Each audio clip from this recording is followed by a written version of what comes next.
ফেসবুকে ঘুরতেছে যে আপনি ওই ইসকনের বিরুদ্ধে কথা বলার কারণে আপনার মানে খেতাবত চলে গেছে, তাই না? এটা কি সত্য? জি ভাইজান, আমি জুমার আলোচনা করার কারণে পরবর্তীতে ও, তারা আচ্ছা, এই মসজিদটা কোন জায়গায়?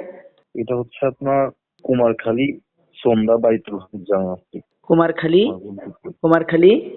কুমারখালী সন্ধ্যা সন্ধ্যা মানে নন্দলালপুর ইউনিয়ন সন্ধ্যা বাইতুল হামদ জামে মসজিদ। ও আচ্ছা আচ্ছা, কুষ্টিয়া কুমারখালী, তাই না ভাই?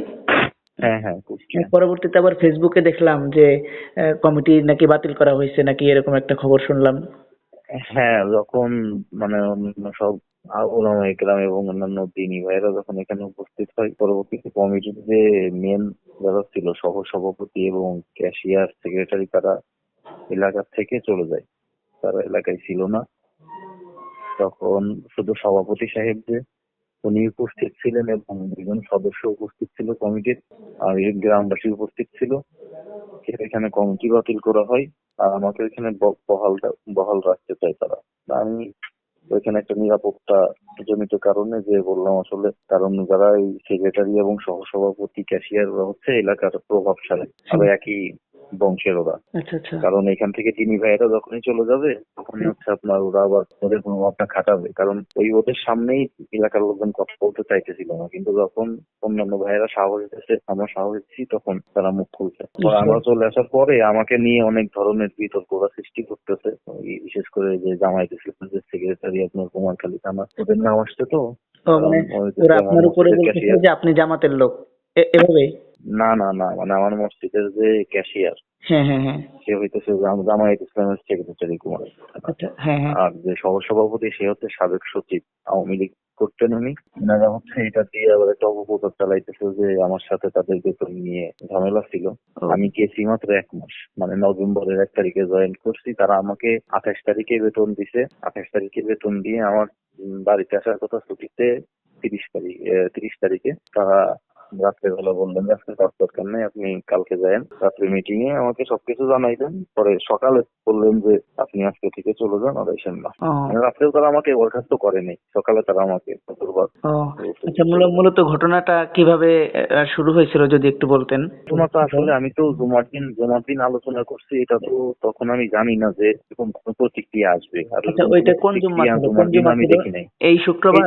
এই জুমাতে, এই সর্বশেষ জুমা? এই আচ্ছা। শুক্রবার। আমি জানতাম না যে এরকম কোনো প্রতিক্রিয়া আসবে, কারণ জুমার দিন নিরিবিলি ছিল সবকিছুই। কিন্তু তখন আপনার এটা শনিবারের দিন, হ্যাঁ শনিবারের দিন রাত্রেবেলা, তারা মিটিংটাকে মানে 30 তারিখে তারা মিটিং থেকে আমাকে এখানে বসায়। আমি চিন্তা করছি হয়তো অন্যান্য বিষয়ে আলোচনা করবে কোনো কিছু নিয়ে। তারা আমাকে 2টা পয়েন্ট দাঁড়া করায়।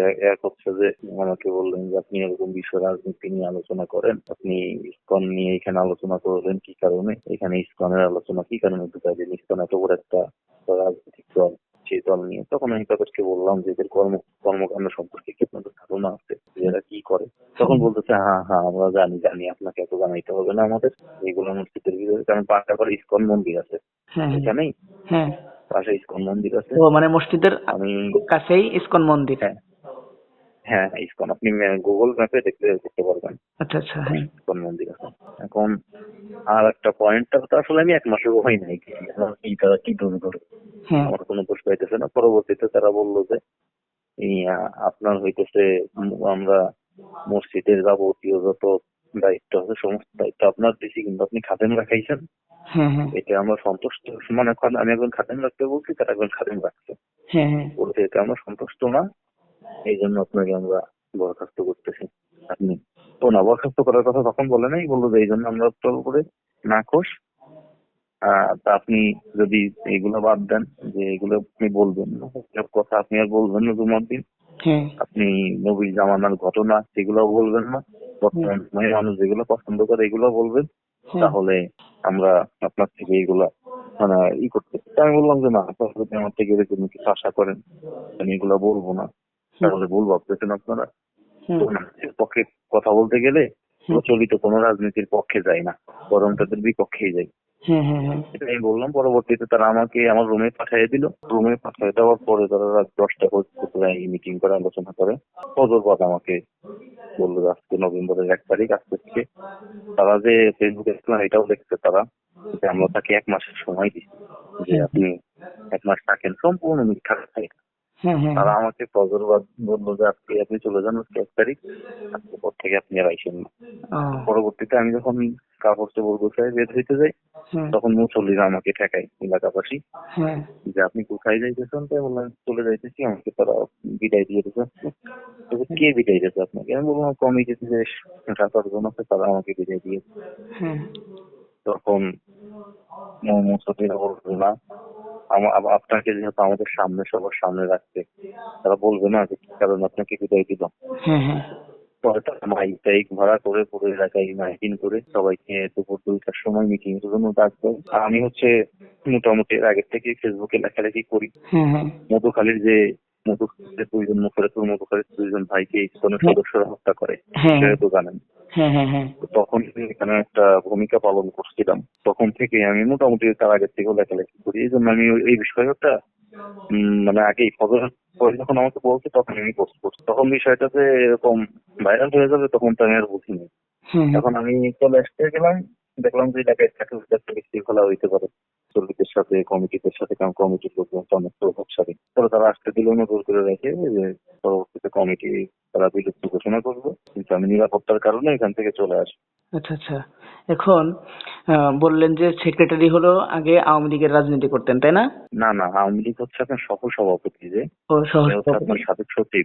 হ্যাঁ আচ্ছা আচ্ছা আর যে যার ক্যাশিয়ার সে হচ্ছে আপনার এই কোষাধ্যক্ষ উনি আপনার হলো। হ্যাঁ জামায়াত ইসলামের কুমারখালী থানা হচ্ছে সেক্রেটারি। আচ্ছা তাহলে মানে আর আমার যে মসজিদের সেক্রেটারি সেও আওয়ামী লীগ করতেন ওই শেষটাতে আচ্ছা তাহলে আপনি সহসভাপতির কি সাথে। মনে করেন যে শুধু কি ওই ইসকনের বিরুদ্ধে কথা বলার কারণেই কি আপনাকে অব্যাহতি দেওয়া হয়েছে নাকি ওনাদের কোনো আমার রাজনৈতিক? না, আপনি দেখেন ভাইজান যে একটা মসজিদ এবং তাদের আলহামদুলিল্লাহ তাদের ফান্ড অনেক বড়। হ্যাঁ তাদের একটা খাদেম 2,000 টাকা বেতন দিয়ে রাখা তাদের জন্য এটা কোনো ব্যাপারই না। হ্যাঁ আর এটাও তাদের মূল টপিক ছিল না। তাদের সবচেয়ে জোর দিয়েছিল তারা, যে বলছিল আপনি কি কারণে আপনার ইসকন নিয়ে আলোচনা, এত বড় একটা রাজনৈতিক দল, সেই দল নিয়ে আপনি কি কারণে এখানে কথা বলতে গেলেন। তবে এই ধরনের কথা আমি এখানে উল্লেখ করতে। ইসকন তো রাজনৈতিক দল না, ওনারা কি রাজনৈতিক দলের কথা বলছিল? না না, তারা হ্যাঁ হ্যাঁ তারা এভাবে বলছে যে ইসকন এত বড় একটা রাজনৈতিক দল, ঠিক এইভাবেই বলছে। রাজনৈতিক দল না সেটা তো আমি বলছি, কিন্তু তারা ঠিক এইভাবে উল্লেখ করছে আচ্ছা আচ্ছা আচ্ছা যে ইসকন এত বড় একটা রাজনৈতিক দল, আপনারা সেইগুলো নিয়ে কি কারণে আচ্ছা কথা বলতে গেলেন। তাহলে মানে আমি বুঝলাম বললাম যে এগুলো কি মানুষের জানা দরকার না? ও আচ্ছা ভাই এই যে একটা কথা সেটা হলো মনে করেন যে আওয়ামী লীগ করেন উনি তো করেন যে হয়তো উনি ধর্মের ব্যাপারটা খুব বেশি উনি গুরুত্ব দেন নাই, কিন্তু যিনি জামাত ইসলাম করেন উনি তো একটা ধর্মীয় রাজনৈতিক দলের সাথে জড়িত। তাহলে উনিও কেন আপনার বিরুদ্ধে এই ইসকনের বিরুদ্ধে বলার কারণে আপনার বিপক্ষে উনি পদক্ষেপ ভাইজান নেন? আপনি তো আসলে যেহেতু সাংবাদিক, আপনি তো আলহামদুলিল্লাহ আল্লাহ তাআলা আপনাকে এসব বিষয়ে জ্ঞান দিছে। হ্যাঁ এখন সংখ্যালঘুদের একটা ভোটের বিষয় আছে। আমি ছোট মানুষ হিসেবে যতটুকু মনে করি, হ্যাঁ হ্যাঁ আমি সেইভাবে আমি বললাম আপনাকে আগেও যে কোরআন হাদিস থেকে কথা বলতে গেলে হ্যাঁ প্রচলিত কোনো রাজনৈতিক দলের পক্ষে যায় না, হ্যাঁ হ্যাঁ বরং প্রচলিত রাজনীতি, গণতান্ত্রিক রাজনীতি, সেকুলারিজম এগুলোর বিপক্ষেই চলে যায়। হ্যাঁ বুঝলেন? হ্যাঁ এখন যখনই আমি এইগুলা নিয়ে আলোচনা করছি, ইসলাম নিয়ে আলোচনা করছি, তখন তো তাদের মানুষজন বুঝে যাবে। মানুষজন তাদের থেকে, যেমন সভাপতি সাহেব হ্যাঁ যখন এই যে কমিটি বিলুপ্ত ঘোষণা করলেন 1 তারিখে, হ্যাঁ গতকালকে, জি জি তখন কিন্তু তারা একদম সবার সামনে, যে ওইখানে কিন্তু প্রেসের বাইরেও ছিল, হ্যাঁ তাদের সামনে সে একটা কথা বলে ফেলছে, মানে তার মুখ ফসকে বের হয়ে গেছে এক ধরনের। হুম, সে বলে ফেলছে যে তারা নাকি আমাকে রুমে পাঠিয়ে দেওয়ার পরে এমন আলোচনা করছে যে এই হুজুর যদি বেশি দিন থাকে হ্যাঁ তাহলে এলাকাবাসী আমাদের কথা আর শুনবে না, হ্যাঁ এলাকাবাসী আমাদের কথা আর শুনবে না, আমাদের কথা আর মানবে না। আচ্ছা এমন কথা সভাপতির মুখ দিয়ে বের হয়ে গেছে। তখন লোকজন জিজ্ঞাসা করলো যে কে বলছে এই কথা, হ্যাঁ তার নাম বলেন। সে নাম বললো যে নাম শোনার দরকার নাই, কিন্তু কমিটির ভিতরে আলোচনা হয়। ও আচ্ছা আচ্ছা আচ্ছা তাহলে ওই জামাতের লোকটাও যে আপনার বিরুদ্ধে অবস্থান নিছে এর কারণ হলো মানে আপনি মনে করেন যে সংখ্যালঘুদের ভোট যাতে আর কি নষ্ট না হয় বা তাদের আকৃষ্ট করতে পারে এই কারণেই, তাই না? আমার এটাই ধারণা। এখন বাকিটা আল্লাহ তাআলাই ভালো জানে, আল্লাহু আলাম, তার জি। মানে কি আছে না আছে। আচ্ছা আচ্ছা আচ্ছা ভাই সময় দিলেন অনেকক্ষণ, জাজাকাল্লাহ, দোয়া রইল আপনার না জন্য। ভাই, সমস্যা নেই। ঠিক আছে ভাই, শুক্রিয়া, হ্যাঁ রেখে দিই। নমস্কার ভাই।